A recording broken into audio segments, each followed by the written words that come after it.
नमस्कार, मैं हूँ त्रिशला और स्वागत है आपका फुटकर न्यूज़ पर। उत्तर प्रदेश सरकार को 4 साल पूरे हो गए।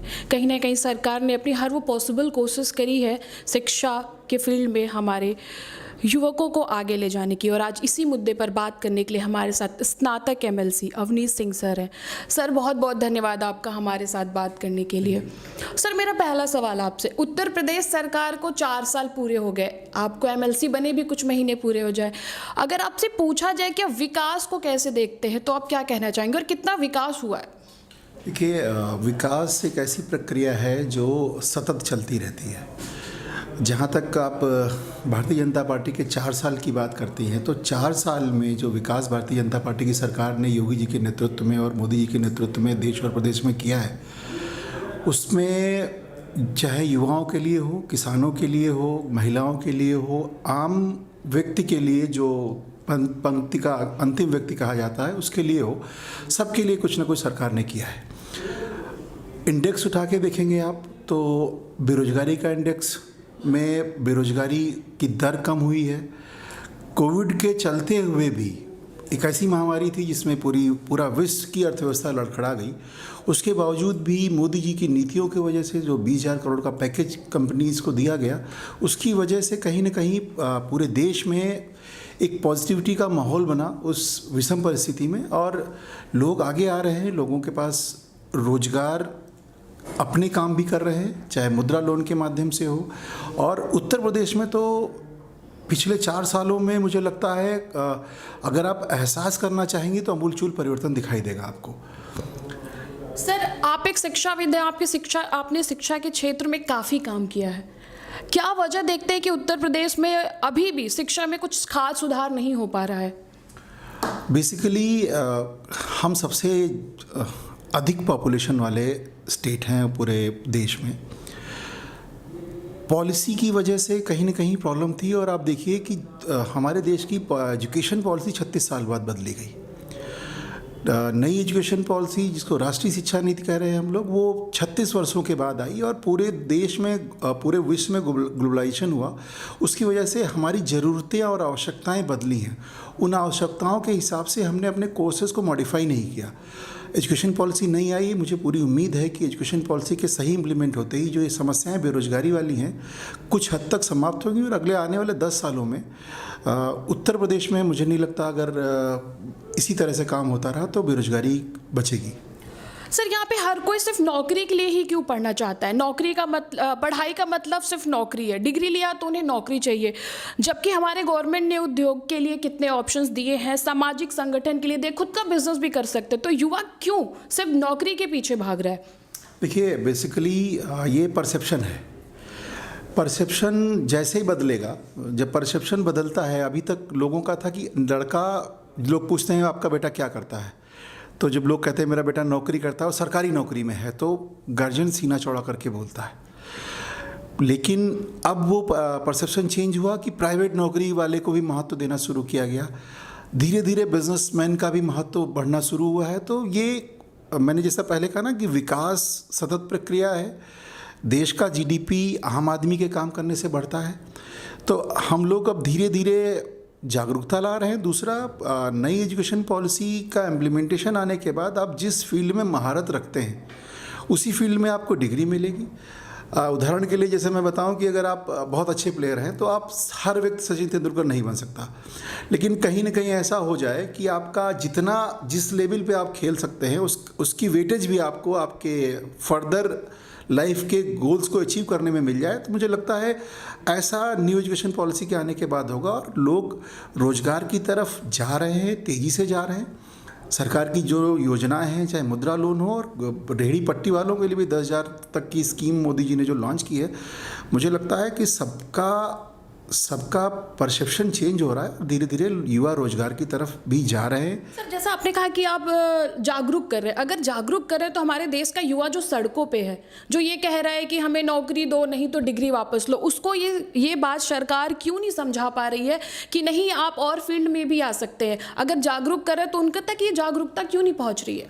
देखिए, मैंने जैसे कहा ना कि विकास एक सतत प्रक्रिया है, वैसे ही पब्लिक परसेप्शन चेंज करना भी सतत प्रक्रिया। अभी आप ये देखिए, कोई वैकेंसी निकलती है तो लाखों के लाखों की संख्या में आपके बायोडाटा आ जाते हैं उसके लिए, और आप एलिजिबल कैंडिडेट ढूंढने निकलते हैं तो आपको बहुत कम मिलते हैं उसमें से, क्योंकि लोगों का फोकस डिफरेंट होता है।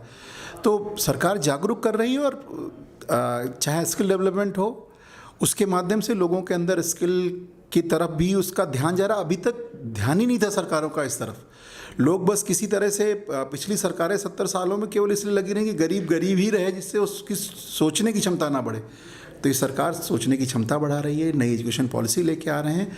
आप देखिएगा परिवर्तन आगे आने वाले 5-7 सालों में। आप जो मोदी जी का कॉन्सेप्ट है न्यू इंडिया, तो जैसे ही न्यू इंडिया बनेगा तो उसमें सबसे बड़ी भूमिका उत्तर प्रदेश की होगी। उत्तर प्रदेश भी न्यू उत्तर प्रदेश बनेगा।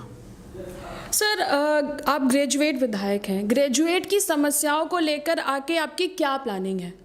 देखिए, मेरे पास ग्रेजुएट हैं, और वो ग्रेजुएट हर डोमेन के हैं, चाहे वो इंजीनियरिंग डोमेन का हो, चाहे वो बीएससी किया हुआ हो, बीकॉम किया हुआ, बीए किया हुआ। रिटायर्ड सेना का व्यक्ति जो ग्रेजुएट करके गया है वो भी मेरा वोटर है।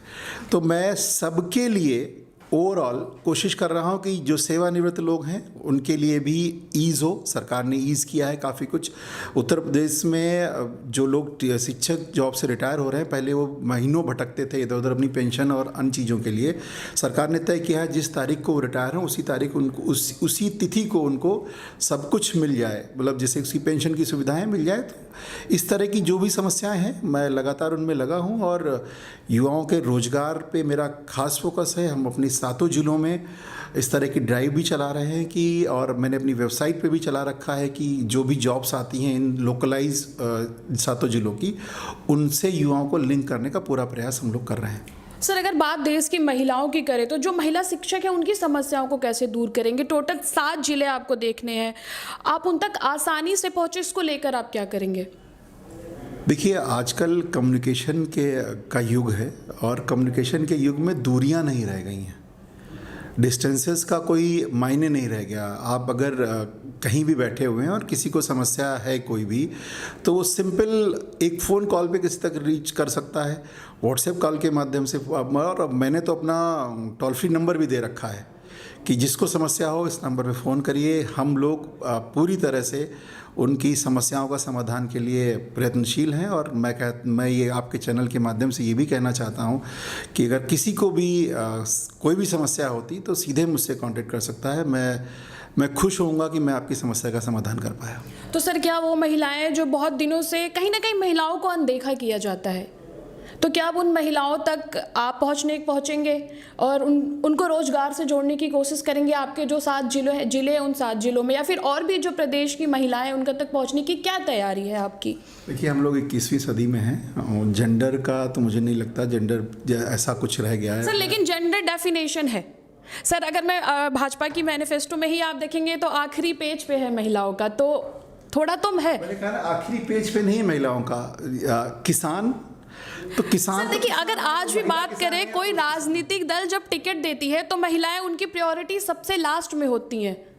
तो क्यों सर, ऐसा क्यों? इतना भेदभाव क्यों महिलाओं के साथ? महिला शिक्षक आज भी कई हैं जो घर में बैठी हैं, जो आंगनबाड़ी में थी सर, सिर्फ उनको 5,000 मिलता था, उसके लिए भी उनको हटा दिया गया। तो क्या उनके लिए आप नई योजनाएं लाएंगे? कैसे जोड़ेंगे आप उनको? देखिए, अभी मुख्यमंत्री जी ने सखी की योजना शुरू करी है, आपने सुना होगा शायद। महिला सखी की योजना शुरू करी है, तो महिलाओं के लिए सतत। और अब 21वीं सदी में जैसे मैं खुद देख पा रहा हूँ अपने आसपास, आप भी महिला है और आपकी कैमरा पर्सन भी महिला है, तो ये परिवर्तन है ना। पहले कभी अकेली महिला, मैंने आज तक किसी इंटरव्यू में ऐसा नहीं देखा कि दोनों महिलाएं साथ हो, कैमरा पर्सन भी महिला और आपके एंकर। सर, हमारा पूरा channel he run by women है। हमारे पूरे चैनल को ये ऑपरेट कर रही हैं, पूरी महिलाएं ही ऑपरेट कर रही हैं। उत्तर प्रदेश है, बदलता हुआ उत्तर प्रदेश है, और डेफिनेटली आप जेंडर को लेके देखिए, समस्याएं सबके साथ हैं।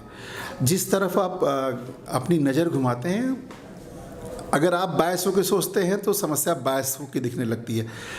आप अभी युवाओं की नौकरी की बात करते हैं तो युवाओं में युवतियाँ भी तो हैं, तो समस्याएं दोनों तरफ हैं। तो जब दोनों का विकास हो रहा है तो मुझे नहीं लगता कि भारतीय जनता पार्टी और संस्कार की बात करने वाली भारतीय जनता पार्टी तो दोनों पक्षों के लिए लगातार उतना ही प्रयास कर रही है जितना एक पक्ष के लिए कर रही है। बहुत बहुत धन्यवाद सर आपका हमारे साथ बात करने के लिए। तो आपने देखा कि ग्रेजुएट्स के साथ कितनी अच्छी प्लानिंग चल रही है भाजपा गवर्नमेंट की, और आप भी इस इंटरव्यू को ज़रूर देखिए और जानिए क्या क्या नई पॉलिसीज़ हैं हमारे एजुकेशन को लेके। धन्यवाद।